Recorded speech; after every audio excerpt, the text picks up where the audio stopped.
Rei das falácias, rei das hipérboles, falso rei. Na fandom de Jujutsu Kaisen, Sukuna já ganhou vários apelidos, que brincam com seu título assumido pelo próprio Satoru Gojo, o Rei das Maldições. Mas afinal, o que faz Sukuna um rei? Ainda mais um rei entre os espíritos amaldiçoados. O que ele mudou no mundo Jujutsu? Primeiro, é legal falarmos da sua situação na disputa com Satoru Gojo e dar atenção a algumas de suas falas que foram direcionadas ao xamã. No começo da obra, Sukuna faz uma clara ameaça a Gojo, onde lhe avisa: assim que o corpo deste pirralho for meu, você será o primeiro a morrer. E é aqui que pela primeira vez, ouvimos o título de Rei das Maldições, quando Gojo explica a origem de Sukuna. Ryomen Sukuna é um demônio mitológico de 4 braços e 2 faces. Porém, a verdade é que ele foi um xamã humano que realmente existiu. Apesar disso já ter mais de 1000 anos, na Era de Ouro do Jujutsu, os feiticeiros aprimoraram suas habilidades e finalmente o derrotaram. Com o título de Sukuna, ele atravessaria as eras, até mesmo após sua morte como um objeto amaldiçoado. Nós não éramos capazes de nem mesmo destruir seus restos mortais, preservados em sua própria Adipocere. Sem sombra de dúvidas, ele é o Rei das Maldições. Esse título de Rei das Maldições não é dito apenas uma única vez. Takako Uro, no capítulo 216, sente a presença de Sukuna junto a Ishigori. Vendo aquela quantidade absurda de energia amaldiçoada, tremendo, ela declara: ele está aqui, o Rei das Maldições. No capítulo 187, Hajime Kashimo se encontra com Kenjaku, há 400 anos no passado, e questiona o xamã sobre quem seria o feiticeiro mais forte que ele já conheceu. Kenjaku responde de forma clara, direta e rápida: Sukuna, isso foi há 600 anos atrás. Me desculpe, mas sua força é indiscutível. No capítulo 199, Megumi questiona Hana Karuso para saber se ela era anjo, a mulher que ele e Itadori procuravam para quebrar o selo de Gojo. Nesse momento, um segundo ser aparece, assim como Sukuna aparece no rosto de Hana, para conversar com os garotos e explicar seus objetivos. Meu objetivo é exterminar todos os jogadores reencarnados. A maioria deles suprime e destrói a consciência de seus receptáculos quando reencarnam, intencionalmente ou inconsciente. É algo que não deveria acontecer, vai contra as leis de Deus.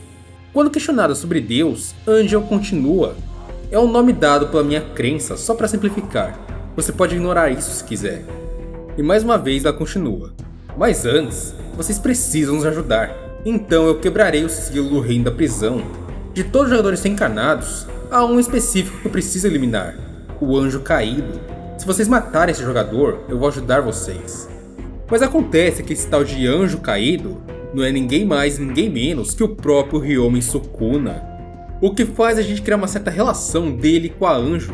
Não se sabe se eles tinham algo a mais, ou se simplesmente eram conhecidos, irmãos, ou algo do tipo. O fato é que a fama de Ryomen Sukuna é realmente gigantesca. Não há um xamã em 1000 anos que nunca tenha ouvido seu nome, ou seu título, o Rei das Maldições. Então, não é algo apenas dito por Satoru Gojo aos ventos.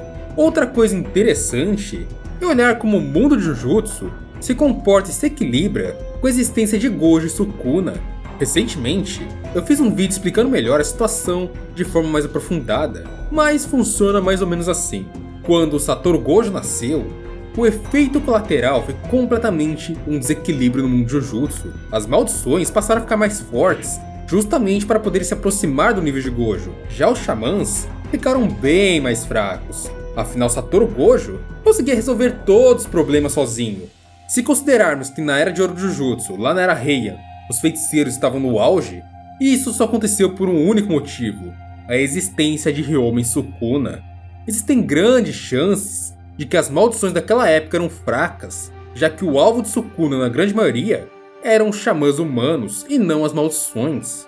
E assim os xamãs evoluíram, se aperfeiçoaram suas habilidades ao máximo e passaram a se destacar justamente para poderem conviver em uma época que Sukuna existia. Tanto que a maioria dos feiticeiros da Era de Ouro beiravam o que chamamos de classe especial na Era Moderna.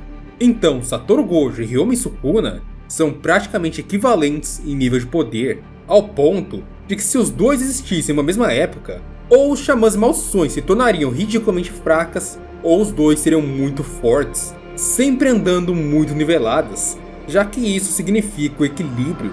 O mesmo acontece em épocas que ambos não existiam, como na época de Kashimo e Ishigori, onde o mundo era bem mais equilibrado.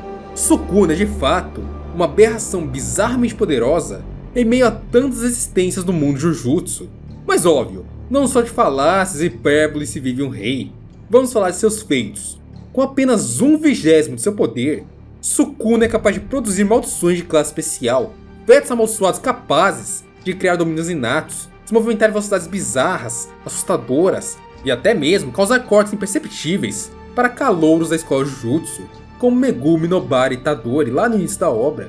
A energia amaldiçoada de Ryomen Sukuna é contida por parte de sua alma, no caso seus 20 dedos, fazendo desses objetos indestrutíveis, até mesmo para alguém com manipulação infinita em nível atômico, como Satoru Gojo. Com 1/10 de seu poder total, Sukuna se exibiu mostrando energia reversa de forma avassaladora, curando o braço de Yuji Itadori por completo no puro reflexo, se mostrando no nível de um classe especial ao destruir o feto amaldiçoado de classe especial sem esforço algum e sem ajuda de nenhum terceiro. Dessa forma, Sukuna também mostrou seu santuário malevolente pela primeira vez na obra, fatiando o classe especial em 5 pedaços, onde ele mesmo diz: "Eu queria cortar em 3 pedaços, mas você é fraco demais, hein?" Com 3/20 do seu poder, Sukuna enfrentou Fushiguro Megumi, onde facilmente ele conseguiu eliminar o Shikigami Orochi e ganhar de Megumi na pura força física, mal usando Jujutsu. Já em seu encontro com Mahito, Sukuna demonstrou ter uma alma incapaz de ser tocada pela transmutação ociosa da maldição. Quando Mahito encostou na alma de Sukuna pela segunda vez, o Rei das Maldições destruiu completamente o domínio de Mahito e clivou o ombro da maldição. Isso fez Mahito ver o quão acima de si Sukuna verdadeiramente estava. E também vemos o espírito amaldiçoado acreditando que se Sukuna retornasse para aquela era, a Era das Maldições teria início novamente, com toda certeza possível. Já quando vamos lá para Shibuya, Sukuna atinge o status de 15 dedos, cerca de 75% de seu poder total, com a sua energia amaldiçoada dominando Shibuya, colocando todos sob uma forte sensação de medo, submissão e desespero, esmagando o jogo em um duelo sem dificuldades e sem nem mesmo usar o santuário malevolente. Ele também matou Mimika e Nanako durante todo aquele processo de eliminação geral, mas a sua verdadeira destruição e demonstração de poder veio contra o General Divino Mahoraga, quando Ryomen Sukuna expandiu seu santuário malevolente em um território de 140 metros de raio, devastando 61 km de área, levando a vida de milhares de pessoas no processo, nivelando uma área inteira em Shibuya. O feito de derrotar o General Divino Mahoraga também é algo, no mínimo, excepcional, já que até então, nenhum dos usuários das Sombras havia conseguido fazer isso no passado, e até mesmo o usuário dos 6 olhos, ilimitado como Satoru Gojo, havia caído para esse Shikigami no passado. Sukuna demonstrou um controle excepcional sobre sua própria alma, ao ponto de conseguir transferir seu poder para um dos dedos de Itadori e forçá-lo em Megumi, tomando o corpo do xamã. Voltando para a Era de Ouro do Jujutsu, Sukuna foi amplamente reconhecido enquanto vivo como o feiticeiro mais forte, sendo considerado posteriormente o mais forte de todos os tempos. Para isso, ele não matou só alguns feiticeiros, mas a grande maioria dos que existiam naquela época. Milhares de feiticeiros lutaram e foram simplesmente destruídos por Sukuna. O maior exemplo foi a destruição, aniquilação e humilhação dos grupos de assassinos do clã Fujiwara, os 5 generais divinos e o esquadrão Sol, Lua e Estrela, onde mesmo juntos foram completamente aniquilados por Sukuna, ao ponto de ficarem simplesmente irreconhecíveis.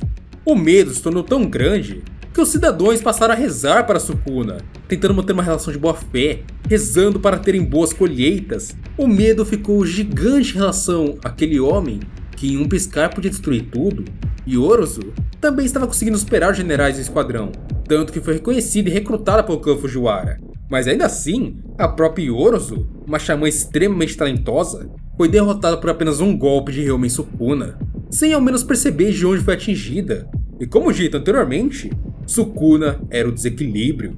Hoje temos a luta de Ryomen Sukuna contra Satoru Gojo, o feiticeiro mais forte da Era Moderna, contra o mais forte da Era Heian, o mais forte usuário dos 6 olhos contra o Rei das Maldições. Mas no fim de tudo, Ryomen Sukuna está buscando a vitória através de não de suas técnicas, mas das técnicas de Megumi Fushiguro. Atualmente seu corpo está com cerca de 95% de seu poder, suprindo os outros 5% que faltam, o que sobrou do seu corpo antigo. Em teoria, um suposto 100%, mas ainda assim, acima de tudo, falta um dos dedos, que está supostamente em posse também de Satoru Gojo. Sukuna, ainda assim, está se sustentando completamente em uma luta direta com Gojo, mostrando que seu santuário malevolente está à altura do Murioku Shodo feiticeiro mais forte, nivelando por mais de uma vez o território, e até mesmo superando Satoru Gojo por conseguir expandir domínio sem barreiras. A luta até se inicia com Sukuna perdendo no corpo a corpo para Gojo, mas vai superando na expansão de domínio, o que dura até o primeiro Murioku Shodo pegar o Rei das Maldições, trazendo a luta de domínios novamente para uma luta física, onde atualmente Satoru Gojo está na vantagem, mesmo que esteja enfrentando Sukuna junto com uma Quimera do Nui e o General Mahoraga ao mesmo tempo. Gojo, obviamente, é o mais forte atualmente, mas ainda assim, Ryomen Sukuna é um adversário que está fazendo frente a ele e se mantendo de pé, mesmo após um dos socos mais fortes que vimos na obra de Jujutsu, tornando a batalha final entre os dois pontos de equilíbrio do mundo uma verdadeira incógnita, onde não sabemos quem será o verdadeiro vencedor ou quem será o mais forte feiticeiro.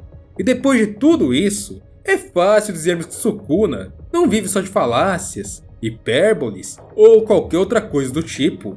Ele foi o mais forte da Era Heian e é extremamente digno do título de Rei das Maldições. Resta agora sabermos qual será digno do verdadeiro título de mais forte de todos os tempos.